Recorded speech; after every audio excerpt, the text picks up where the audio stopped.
Hello, everybody. My name is Corey Rosen, and you're listening to the Story Podcast. Today, we have on a super awesome and experienced guest, Mr. Paul Colombo. Paul has done many things. You've performed and recorded with Grammy Award-winning artists, symphonies, and a lot of people. A lot of people over the years. And you've also worked with different organizations, with the Hershey Theater and the American Music Theater over down on Lincoln Highway. Yes, sir. And you have your own group that consists of yourself, Kirk Reese, Andy Alonso, and Chris Loser on drums. And you put out their record, Rio Crystal, #1 in downloads and #1 in streaming on International Poll in April 2021. You've done a lot of stuff. I try to keep working. I'd like to eat. Yeah, right. And my son just turned 18. He likes to eat too. Well, that's great. Yeah. It's always nice to be a musician and be able to feed yourself and your family. Got to work, man. Gotta work. Alternative is to not be a musician and feed your family. That's no fun. No. You have to be all in. So tell me, where did your love for music begin? I remember by about 11 years old being tied into Philadelphia radio. I grew up in Upper Darby, right outside of Philly. And I remember being interested in top 40 radio at the time. And so I could probably tell you every song that was on the radio in 1968. Why, I don't know. But I was just into it, and I started playing the trumpet in 4th grade, etc. And then for Christmas 1970, I got a guitar. And that was the vocabulary of music that excited me. And so basically here I am. So where did you go from there? You got your guitar. Did you take lessons? I took lessons. I had some great teachers along the way. I had some bad teachers along the way. Being a teacher myself for a long time, I can kind of understand how that works a little bit. And so, yeah, I started lessons. And one thing I learned right away was that I pretty much wanted it more than anybody that I was playing with.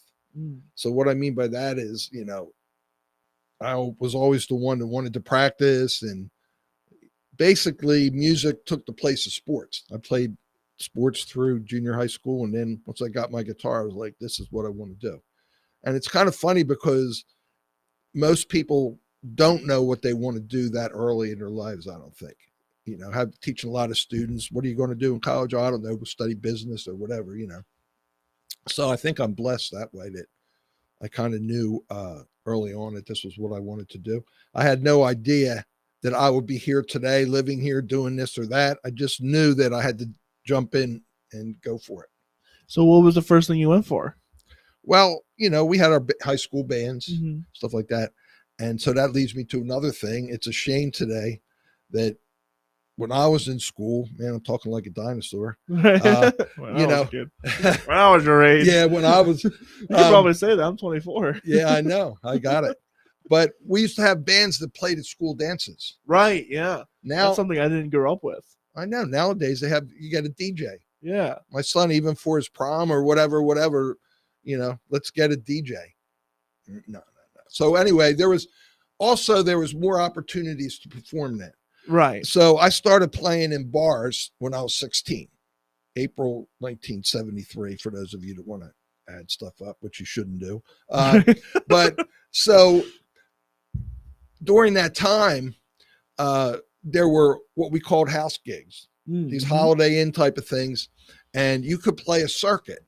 You could play 4 or 5 nights in these places and have an area that you worked at. Now, this was after I got out of high school, but that doesn't exist anymore. Doesn't happen. So there was a lot more performance opportunities at that time to play, to learn. And my first band I was in, I was 16, and my oldest member in the band was 33. So there was kind of a mentorship thing going on too. Guys were more experienced. They kind of taught me the ropes. And so when I was in high school playing gigs and my friends were working at McDonald's, I was like, hey man, maybe I could do this. This is what I really love. So basically I've been doing the same thing since then, more or less. I mean, I've went to school and things like that, but there was more opportunities to play then. Kids today, I teach a lot of kids and all, and they go to these open mics and whatever, and they don't get paid. Right. It's just a different thing, different atmosphere. So that nurturing and that environment was really good to learn and to feel good about what I was doing. So I just kept going. And so when did you start making serious money? When you're like, oh wow, this is what I need to do for a living? Well, um, basically, well, it was a mixture Sure. in that um, you have to build up contacts, to build up a reputation, and that just takes time. I mean, I drove a delivery truck for a while. I worked, dad had a parking lot uh, concession at various restaurants in South Jersey. I did that for close to 16 years in between the music business going. Mm-hmm. So I was lucky, I guess, in that way that I could work for him while, when gigs got slow or whatever until I built up my thing. So to answer your question, I don't really know. It was a process. It was a process of doing this. And then when I didn't have to do something I didn't really like, I could replace it with music. I in between I went to college and studied that. And, I was early on, wanted to be a rock star. So had all my little tapes, cassette tapes, and we would go around and, I was playing in Philly, a lot of the clubs down in Philly and whatnot. And, if you don't make it as a rock star, then what do you do? So my thought was I wanted to stay in music. So that led me with the education and, so I decided to go more heavily as a player. And then, so I survive mostly now through my craft of music and my knowledge of music, as opposed to surviving as an artist. But, so now you work more as a session musician. yeah, I do everything. I do all kinds of stuff. I mean, right now I'm my writings are more in the jazz vein, although I still do write and record songs. But the jazz thing I really like because number one, all the musicians are great. Mm. Right. Yeah. Just to stand next to them on the stage and have them accept you or whatever is a big accomplishment. And the top players around here are as good as the top players anywhere. So I'm blessed to be. That's the second time I said that, but I am. That's I love doing that. They're all my friends, and it's great. So you're talking about building up these contacts. What were some of the things that you had to do? Did you have to did you go to conferences? Did you travel? Did you just as day to day make cold calls or emails, stuff like that? Well, to this day, being a musician in business of music, I have to be always talking to people because every year gigs change. I this one place that I played at every month for past 5 years or so got a new person in charge, and now I'm not working there this year. So you have to always keep stuff in the pipeline and talk to people. So to answer your question, back then I wasn't as much involved in the business. I was there was a lot of different gigs, so I was just playing and learning. What do you think at that time was your favorite gig to do? Oh man, that's a good question. Well, I was in this one band in 1978 called WB Kill Hour and the Rolling Rockets, and we played in Philly at Grendel's Lair. This is one that came into my head, and we were a combination of kind of country, folk, and punk, and we were on the cusp of doing some great things, and we were in the right area. We had a good manager, and things go as they're going to go. But I always remember playing at Grendel's Lair. That was awesome. We were doing our own music, and we were packing the place and things like that. It was great. So as you progress in your story, you meet these amazing artists that are now Grammy Award winners. How does that happen? Well, one thing that I'm proud of is I got to play. I did a record with the Delphonics, who's a Philly soul band, and I first heard them actually in 1968. The song "La La Means I Love You" when I was, in Upper Darby, and so through the years, I got to played a lot of people, and a friend of mine was producing their record, and he got me on the gig. I mean, I've recorded with Ron Tyson from the Temptations. It's all about the people, Mm-hmm. the people that you know.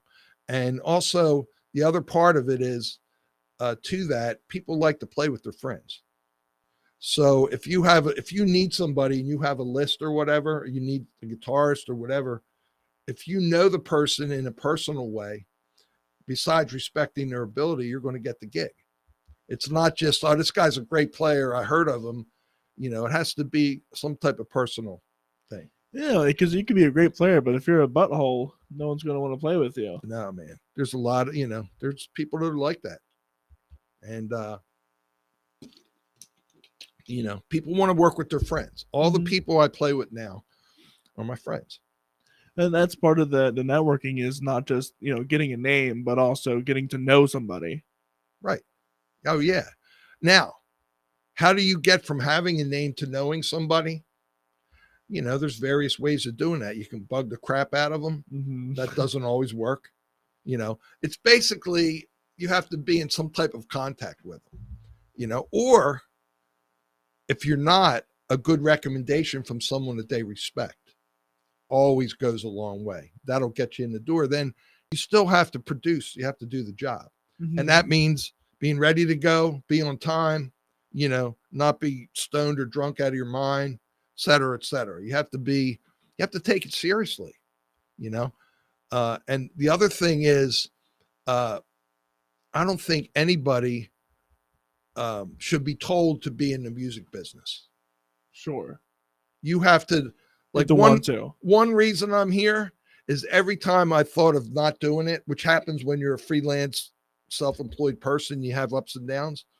Anytime I looked at putting energy into some other type of career or job, I was like, no, I have to do music better.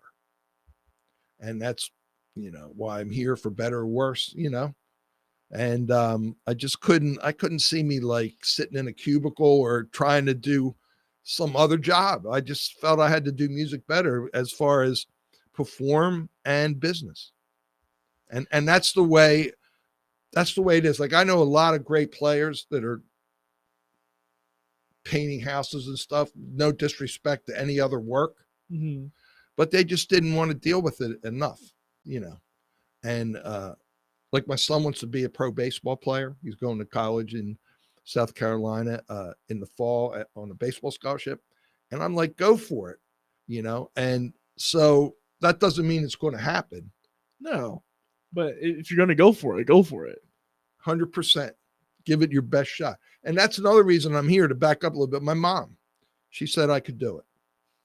You want to play, Paul? She used to drive me to the bar when I was 16 and everything, So she knew that I liked it. So, I mean, it wasn't just in me. I had some support there too.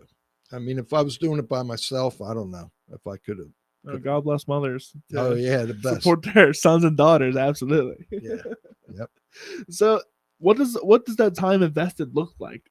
How many hours were you practicing a day? How many hours were you just looking around for places to go? Oh, man. I would say, well, the main way I survive is by being well-versed in a lot of guitar styles, right? So when I play country gigs, I've got my Telecaster. I sound like a country player. Jazz, got the sound in the vocabulary. I started with Jimi Hendrix, Jeff Beck, Jimmy Page. That was how I learned. Beatles, always a big thing. My favorite musician, I got to say, is Todd Rundgren. I don't even know if you ever heard of him or listened to him. Check him out. I will. I'm putting he's in the Rock and Roll Hall of Fame, and he's from my hometown. But anyway, and that was another reason that I kept going, because there was a guy from my hometown that did it.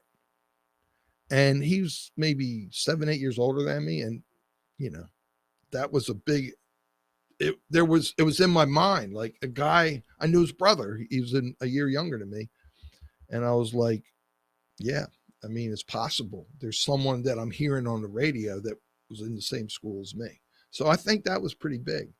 That's pretty big. That's cool. Because if there was that connection, not personal, but musical and lifestyle, whatever. And if that wasn't there, it might have been too far away from me. It's the same thing here in Reading, where you have the same school that Taylor Swift went to. It's like, oh wow, yeah. Taylor Swift, billionaire. She's a billionaire now, yeah.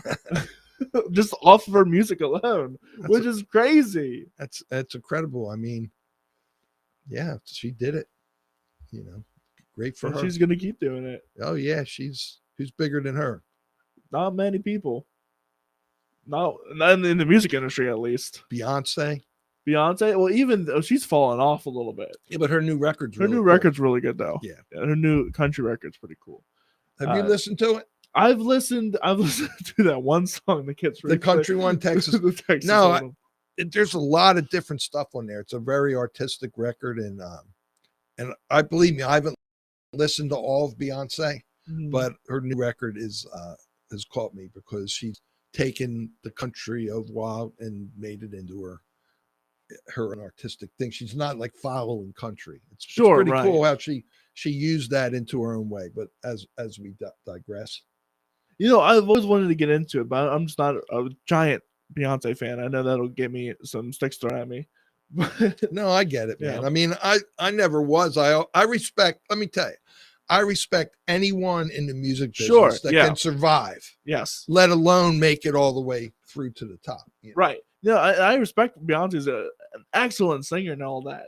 It's just not for me. It's same reason why I don't like other types of music. It's not that I won't. I get it. I get it. If I see her, I'm definitely gonna go say hi.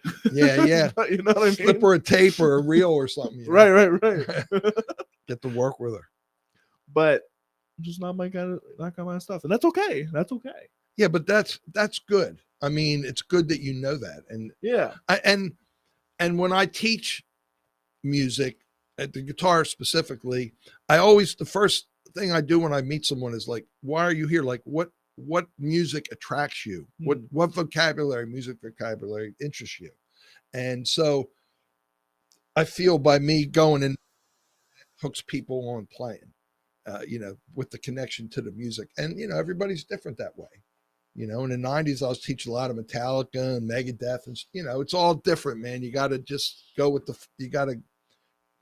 it. What's happening? If you want to keep going in this business. Right. Unless you want to be a dinosaur, and then I don't know where they at these days. Underground. Yeah, they're not around. So we have some of your stuff here today. We have a cover of yours from the Beatles. Yes. Eleanor Rigby. Yes. You want to talk about it? How you made it? What's? Well, it's the recording is with myself on guitar, Andy Alonso on bass, Ron Thomas on keyboards, and Chris Loser on drums. And so a renowned jazz pianist, he happens to live near me, is a good friend of mine. And so that song came together in that it's originally in 4, and I just had this idea that I wanted to play that song in 3. Okay. So it started there, and I've been playing it on my jazz gigs and whatnot, and we went and recorded it. Well, let's take a listen to Eleanor Rigby.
And that was Eleanor Rigsby, and that was something that's coming on your new record, right? My new record is called Mabrouka, and we are almost through mixing and mastering. I mean, within days, I'll be in Moncton, Maryland on Monday to hopefully get as close to the end as we can. And that will be coming out very soon. As soon as we're done, we have a show May 4th at West End.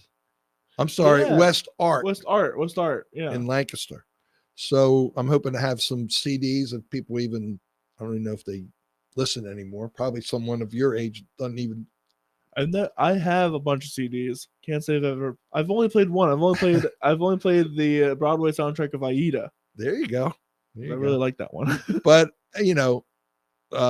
so that's one type of merch I'm looking forward to. But it'll be on streaming. My first record, Rio Crystal, has been on Spotify and Amazon Music, Apple Music, and it still gets streamed every day, which is kind of cool. Awesome. All over the world, which is really nice. And that's a West Art that is in Lancaster City. Yes. What time will that start? 7:00, May 4th. Where can people find tickets at? Oh, if you go to West End, I'm sorry, what do I keep saying West End? West Art, if you go to their website and click on May 4th under events, that will take you to the tickets. I forget the exact place. It might be Eventbrite, but it might not be. Well, I'll be sure to put a link in the description below as well. So if you want to go check out Paul Colombo and would they hear that track? Oh, yeah. Oh, yeah, you'll hear that and much more. May 4th, that Saturday. There's a Saturday, right? It's a Saturday. Saturday. And it's a Star Wars Day, too. Is it? May the 4th be with you? Yeah. Oh, okay. Yeah, I'm ignorant about Star Wars, I must admit. No, that's okay. I'm a huge Star Wars nerd. There you go. There you go. Right. Love it. So you've also been working at Hershey Theater and the American Music Theater. Tell me about that time. Okay, so the American Music Theater, I moved out of Westchester in '97 to Honeybrook, little town in at the edge of Chester County, towards Lancaster County and Berks County. And '99, I got involved at the American Music Theater. I worked there for 3 years, played like 250 shows a year, did some writing for the shows, some arranging for them. And that more or less brought me here now. In other words, up to that time, I was more oriented towards east of Westchester, towards Philadelphia. That's where I did my work. So when I moved to Lancaster, moved to Honeybrook, it's more central PA thing. And then I got to play at the American Music Theater, which was a great experience. I met a lot of people that I'm still great friends with. And that's the interesting thing, like that I didn't really think about. And I don't know if people think about it, like where you are is where you're going to work. You know what I mean? So I just never thought of it in that way, but this brought me out to this beautiful area and whatnot. And so that was a great experience. Our music director was Lanny Myers, who won 13 Emmys for writing for TV. That's awesome. So that was a great experience working with him. All the players were great. The one trumpet player played with Liza Minnelli 14 years. He played with John Lennon. He played on John Lennon's last gig. So I met some great people that I'm still friends with. And then, so around that time, I started working at the Hershey Theater as the first call guitarist for the shows that would come in, the national tours of the Broadway shows. And so that went on until COVID hit. And I did a lot of great shows. And the great thing about that was, number one, all the musicians, the local musicians and the touring musicians were great. I mean, just fabulous players. And, it was a great experience, and kind of ended because of COVID, because now the bands that tour travel with their own musicians. So I haven't been called for a few years to do that. But that was wonderful. Very stressful. Yeah, I'm sure. You get you get a book to learn, and then you have a whole book. Yeah, a thick book. And you had Tuesday to rehearse the book once, and then you played the rest Tuesday through Saturday, the shows. And it was hard enough to learn the music and get it going and all. And then, but these guys have played all over the country, and they're coming to Hershey. They've been wherever, New York, Los Angeles. So they're jaded in a way. In other words, you have to do the job on the downbeat. Right. Yeah. You can't, there's no time. Mess up. There's no time to learn. Right. So I was very thankful to be able to do that, and I still do other shows in the area, but that was, from my estimation, one of the, if not the best paying job for a guitar player in Central PA. It's the same shows that went into Philly. It was like part of the tour and everything. And I played some shows in Philly also through doing that, but great, man. I wish I could still be doing that, but to be a full-time musician, you got to keep going. So what do you do now to keep that going? COVID hit, everything shut down. What do you do? I didn't work for a year and a half. I did do some live streams through the Musicians Union, which I'm doing one Monday, by the way. If you go to Musician Performance Trust Fund website, you can watch it live on Monday, 7:00. And AM or PM? PM. Gotcha. And I'll be playing with Pete Souders on sax, Mandy on bass, Al Rockland on trumpet, and myself. And we'll be the show on Monday will be a celebration of a lot of the Frank Sinatra music. So we play 7 to 8. And so you just got to keep, going, man. During the pandemic, I did Zoom lessons. I lost my one job that I had teaching for 16 years from the pandemic, because the particular place lost a lot of money. And then they wanted to change my salary because of that. And, didn't work. Right. So I've been, I still teach some Zoom lessons. I teach private lessons, and I teach at Alvernia University a couple music classes, and I play and pay the bills. And there's nothing else I could do better. Right. At this point, you know what I mean? Like, you just have to weather the ups and downs of it, and you got to stay on the business. If you're not talking to people looking for stuff, you're going to hit these holes, and even, like right now I'm packed, but not all the time. Right. That's why you're here. That's why I'm here, man. You got to just keep going. And, I'm not personally business oriented, but you just have to do it. And yeah, opportunities aren't going to fall in your lap. You got to actively search for them. Yeah, I mean, like we said earlier, it's really knowing people, and going places. going, talking to people, hanging. The hang is It's really important to hang out after the show. Is where you're gonna find a lot of your friends. yeah, and you support your friends, and then then you bug them when it's their turn to support you. Yeah, right. No, but it's you got to just. That's half show. It's let me tell you something. Like, you work way more than 40 hours in a week. Sure. If As a you look at musician, practicing, business, but like today, what's today? Friday. Today's Friday. Today's not a bad day. I'll be done. I have a Zoom lesson with someone in New York City or whatever, and then I'm going to go see my son play baseball in the afternoon. So that's not a bad day. yeah, that's not a bad day. But Hopefully then it doesn't rain. yeah, who knows, man? It's been raining all these past week. Yeah. I'm sick and tired of it. Yeah, we'll see.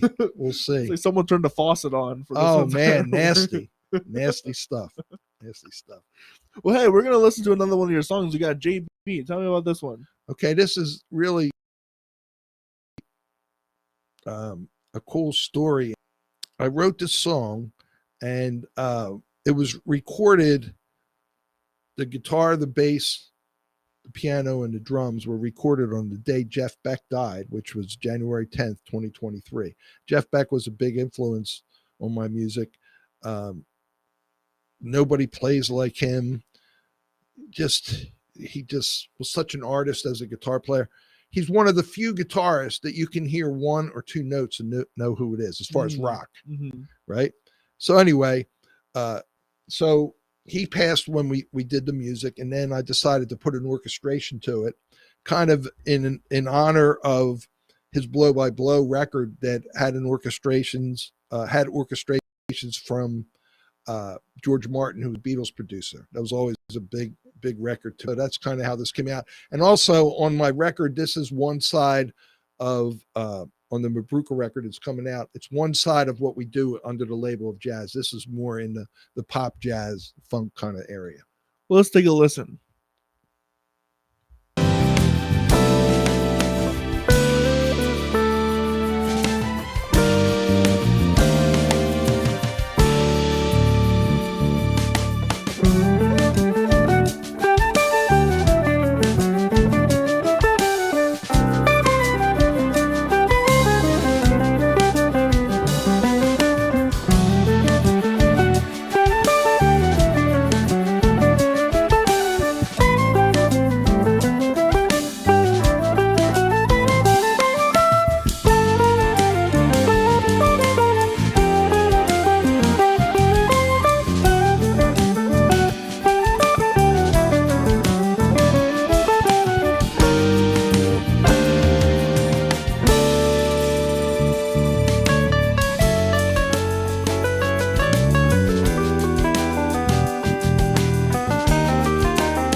And that was JB. And that just goes to show how well, how many people that you know to do that with you. That's how it works.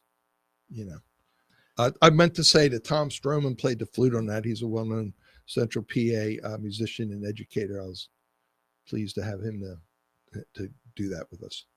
So we're kind of rounding out our time here, and I've got questions that I like to ask all the people that come on the show. So what are some of the biggest mistakes that maybe you have seen in this industry, or maybe you've made yourself, and how can we curb that? All right. Well, that's a good question. And first thing that comes to mind is when I was in my 20s, up till maybe I was 23 or 24, I wanted to be a rock star thing, and I was writing songs. And then at one point, I got out of it. And a certain way, everybody does what they're going to do when they do it. You can't ever change that. But in a certain way, maybe if I had hung out with it a little longer and maybe had been in Philadelphia instead of commuting, you can look at things differently. I kind of wish, because some of my friends have played on platinum records and this and that, and we were all doing the same stuff at the same time. I kind of wish I might have stayed with that rather than go towards more of the musician end. Although I'm totally happy with how everything turned out, what I'm doing. But I think if I had maybe thought it out more, I could have gotten in that direction a little better. It's always good to plan stuff. Yeah, man. I was, but then you're talking about in real time eating and whatever, sleeping, work, all that stuff, all the stuff you have to do as a human being. Yeah, things come out as they're going to be. So what is one thing that you know now that you wish you know when you first started? That's a good question. Well,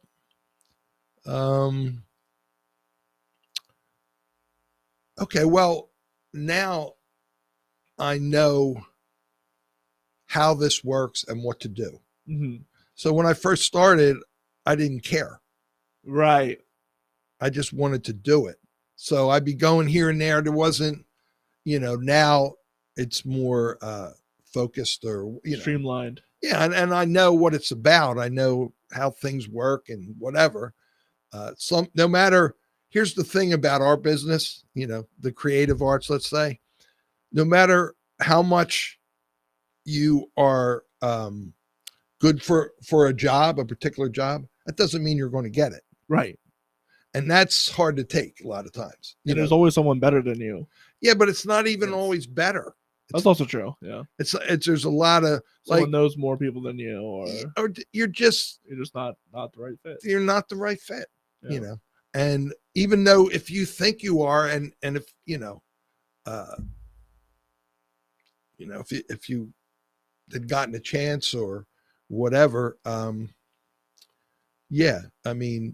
but you got to keep going. That's what's cool about our business too. You can morph and go different ways and add, and that's what I like about it too. I mean, if I had seen when I was 16 and now I'm not 16, from there to here, I couldn't have ever thought of it or written it out. Right. You just go with it, and you have to be flexible, and you have to want to do it more than anything. What is one of the funniest or most embarrassing things that's ever happened to you on stage? Oh, okay. Around 1980 or 81, I was playing in this band, and we were doing like a New Year's Eve show, and we did like a Village People thing. You know the Village People are? The YMCA, right? Yeah. And they were all dressed up. So we were doing this thing where we were like kicking our feet up, and there was like sand on the floor or some type of, I don't know, sawdust. Right. Broke my ankle. Oh, no. On the gig. Fell broke, man. Slipped on the sawdust. We were doing this kicking thing with the guitar. I wouldn't try that now, but slipped, boom, broke my ankle. Dang. Break your guitar? No. That's good. But I broke my confidence or something. I don't know. It was embarrassing. Broke your heart. Yeah, broke my heart. And your ankle. Yeah, and my Jeez. ankle. That was. Bet you didn't do that much anymore. Yeah, I don't know if that's something I'd like to recall, but that's what happened. It's an interesting thing, man. Well, all throughout your years, if you don't have at least one embarrassing thing that happened to you, are you really living life? Yeah, exactly. I mean, I could give you about 5 or 10 more, but that's probably the craziest one. Well, I hope your ankle's feeling better. Yeah, I'm doing fine. That's good. Recovered. So, what are some techniques that you're still working on as a musician? Oh man! So let me put it to you this way: my main focus. One thing I do need to say is I became a musician when I was young was because I knew I couldn't learn everything about it, and that's enticing. That's enticing. Not everybody thinks like that's what I like about it. So in my own practice and study, I'm involved a lot in the jazz vocabulary. That's a never-ending process. And it's a always evolving process too. Always evolving. And so all I like to do is make sure I'm continuing to work on things, listening, transcribing, and I hear myself get better all the time. This record, Mabrouka, that's coming out, is better than my last one. So you can hear all that stuff May 4th. Yes. At West Art in Lancaster. Yes. Thank you. Yeah, of course. No problem plugging anything. So what as all of these years, what are some of the best pieces of advice people have given you or that maybe you have given to others? Oh, okay. Best piece of advice. I would say I guess the best advice I ever got was to not there's a lot of rejection in what we do. Sure. All the time. So the best advice I ever got was you can't let that deter you from what you're trying to do. Now, that doesn't mean you're going to reach your goal in your head, but at least you're going forward. You might end up going left or right, but at least you're moving some way rather than getting, snubbed out by some bad thing going on or whatever. You can't, the music industry at its core is a high stakes business. You got to be good. You got to know people. Sometimes it's pay to play. You're going to get rejected. It's going to happen all the time. Never ends. Never ends. No matter how good you are, you're going to get rejected. I always go to Michael Jackson because in the 80s, he was the biggest biggest star. Right? And then there were these allegations of child thing and all this and that got knocked down. I mean, that stuff happens when you're at the top. One bit of advice I heard was that you see the same people on the way up as you do on the way down. So, be nice to everybody as best you can. Yeah, that's very true because you never know who's watching or who's going to know somebody that's going to recommend you or whatever. You got to be nice. You got to be nice. Got to be kind, especially if you want to make it to where you're playing these big shows, these big acts. You don't get there by being mean. No. I mean, yeah, that's the whole thing. The people part of it is so important. I mean, I've gotten gigs from people that I never knew that called me because they either saw me or I was recommended. So that's how you want to do it. Yeah, if you want to take something away, you always never know who's watching. Right. So always give your best. Right. And even if it's for one person or for a crowd of 100 or a crowd of 1,000 or a crowd of 1,000,000, always do your best. That's right. That's right. Treat everyone with respect. Yeah. And, that's almost the main thing. Everybody, we're all humans, et cetera, et cetera. You must give everyone respect. And that goes a long way. Well, is there anything else you'd like to say on this podcast? I feel like we've kind of nailed everything on the head. I appreciate having me, Corey. Yeah. I appreciate everyone that is looking at this and has helped me, supported me, and please come to West Art May 4th to see the Paul Colombo Group. We'll be debuting our new record, Mabrouka, and I'll try to get some little clips out in the meantime. Very proud of it. Some great music. The thing, people hear jazz and they have a certain conception of it, but as a musician, not only a jazz musician, I try to bring whatever I feel makes the music work. So it's not just straight ahead jazz. It's not just fusion. We have some free jazz on there, which is a new thing for the Paul Colombo Group. We just played some pop, jazz, funk things. And so I think if you come, you'll have a good time. And I hope to see you. Well, with all that said, my name is Corey Rose, and this has been the Story Podcast. If you want to check out everything that I do, including the single reviews, album reviews, if you want to get on that, by the way. Yes. And the Songwriter Studio, where we grab 3 or 4 other artists and we sit them here and we force them very harshly to write a song within an hour. Yeah. We got our first produced our first songs that from that series last year, coming out very, very soon, which I'm really excited for. But we are starting to schedule those again right here in this studio at the SRCC in Columbia. So be sure to check that out. You can find everything that I do on CoreyRosenProductions.com. That's CORYROSEN Productions.com. Check out our upcoming event. Check out their event May 4th. But before that, I've got an event April 21st here at the SRCC where we take the 100 or so artists that I had last year. We narrow it down to 10 and we showcase them here at the SRCC. Have a little bit of an award show. Just something to help out the local community.